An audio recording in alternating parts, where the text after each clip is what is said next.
Hi friends, welcome to our channel. இன்றைக்கி என்ன dish பார்க்க போகிறோம்னா கொள்ளு இட்லி தாங்க பார்க்க போகிறோம். இன்றைக்கி கொள்ளு இட்லி உப்புமா தாங்க. கொள்ளை நான் ஓவர் நைட்டு ஊற வச்சு வாஷ் பண்ணி எடுத்து வச்சுருக்கேன். இப்போ நம்ம கிரைண்டரில் போட்டு அரைச்சி எடுத்துக்கலாங்க. கிரைண்டர் போட்டு நல்லா அரைச்சி எடுத்துக்கலாம். இப்போ பாருங்கள் ஃப்ரெண்ட்ஸ், கொள்ளு நல்லா அரைச்சி போட்டுருச்சு. இப்போ நம்ம இட்லி தட்டில் அப்படியே எடுத்து வேக வச்சு எடுத்துக்கலாங்க.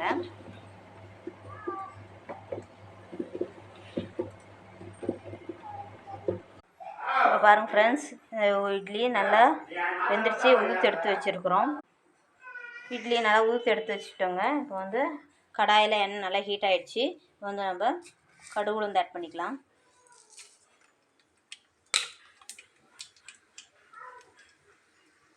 கடுகு உளுந்து நல்லா பொரிஞ்சிச்சுன்னு இப்போ வெங்காயம் ஆட் பண்ணிக்கலாம். ஒரு 2 பெரிய வெங்காயம் ஆட் பண்ணியிருக்கேன்.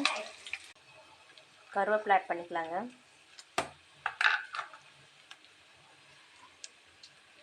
பச்சை மிளகாய் ஆட் பண்ணிக்கலாம். ஒரு 4 பச்சை மிளகாய் ஆட் பண்ணிக்கலாம்.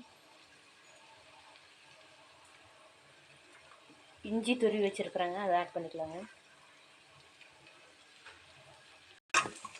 இப்போ பாருங்கள் ஃப்ரெண்ட்ஸ், வெங்காயம் நல்லா வெந்துடுச்சு. இப்போ நம்ம அந்த இட்லி உப்புமா நம்ம உதிர்ச்சி போட்டு வச்சு அதை அப்படியே ஃப்ரை பண்ணிக்கலாம்.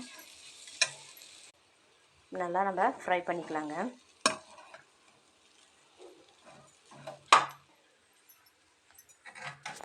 நான் கொள்ளு அரைக்கிறப்பயே நம்ம உப்பு போட்டுட்டோம். ஆனால் இப்போ உப்பு சேர்க்க தேவையில்லைங்க. வேணும்னா செக் பண்ணிவிட்டு உப்பு சேர்த்திக்கோங்க. இப்போ பாருங்க, நல்லா நம்ம ஃப்ரை பண்ணிவிட்டு இப்போ கடைசியாக நம்ம தேங்காய் பூ ஆட் பண்ணிக்கலாம்.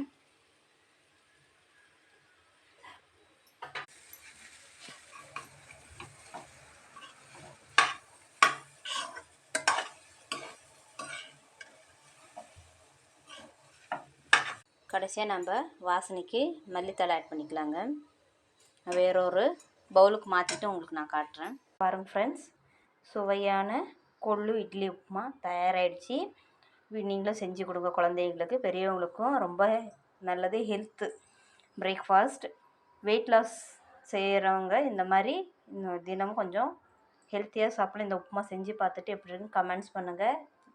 வீடியோ சப்ஸ்கிரைப் பண்ணிக்கோங்க. தேங்க்யூ.